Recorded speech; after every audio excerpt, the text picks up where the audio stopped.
उपोषणाला बसल्यावर, म्हणून मला एकही बातमी कानावर आली नाही पाहिजे किंवा पोलीस बांधव येऊन नाराज नाही झाला पाहिजे की या ठिकाणी गाडी लावली, या ठिकाणी ट्रॅफिक जाम झाली. आपण आझाद मैदानाला येणार होतो, आपण आलो.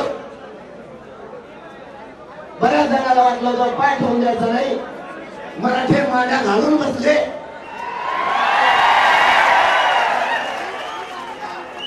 त्याच्यामुळं सरकार पुढचंही सहकार्य आपल्याला परवानगीचं देईल, मान्य न्यायदेवता देईल. सरकारच्या हाताची परवानगी देणं, सरकारकडे आपण अर्ज केलाय, वाटल्यास पुन्हा आता थोड्या वेळाने आणखी अर्ज आपण करू.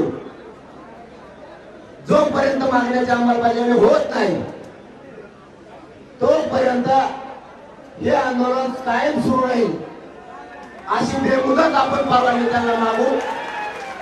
100% खात्री आहे सरकारनं तुम्हाला सन्मानानं मुंबईत आणलं, पोलीस बांधवांनी मराठ्याला सन्मानानं मुंबईत आणलं. तसं सरकार परवानगी देऊन आणि मराठ्याच्या मागण्याची अंमलबजावणी करून सन्मान मराठ्यांना देईल.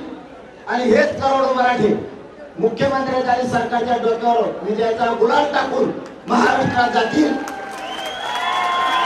आमची सरकारला एकच विनंती आहे, मराठा आणि कुणबी ची अंमलबजावणी करा. हैदराबादचं गॅझेट लागू करून त्याची अंमलबजावणी करा. सातारा संस्थांचं गॅझेट सुद्धा लागू करून त्याची अंमलबजावणी सुद्धा आम्हाला तात्काळ पाहिजे. ज्या केसेस पासून बलिदान गेलेल्या कुटुंबाच्या मागण्या,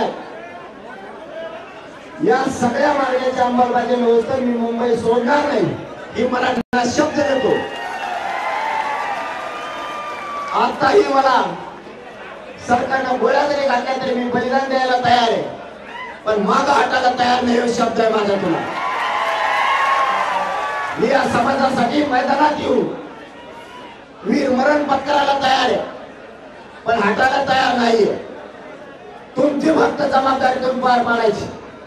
माझ्या मराठ्याचे मान खाली होईल असं एक काही इथले आंदोलक मराठ्याने वागायचं आहे. मोठं आपल्याला आपल्या जातीला करायचं, मोठं आपल्या लेकरा बाळाला आपल्याला करायचं. एखादा राजकीय कार्यकर्ता येऊन हट्ट धरील मला तिकडच गाडी न्यायची, सरकारने सहकार्य नाही केल्यावर मग तो हट्ट असतो आम्हाला तिकडच जायचं. सरकार सहकार्य करताय तर मग आपणही सहकार्य करायचं. दारू कुणी प्यायची नाही, दारू पिऊन गाड्या कुंकड घालू नका. माझ्या कानावर वाईट गोष्ट आली नाही पाहिजे. पुन्हा तो शब्द वापरतोय, माझ्या समाजाला खाली मान घालायला लागण्याचं एक पाऊल उचलायचं नाही. मराठ्यांना विजय दिल्याशिवाय आणि डोक्यावर गुलाल टाकल्याशिवाय इथून हलायचं सुद्धा नाही. पण मराठ्यांची मान खाली होईल असं एकही पाऊल मराठ्यांच्या पोराने उचलायचं नाही. माय बापा सगळं कुटुंब सोडून तुमच्यासाठी लढतोय.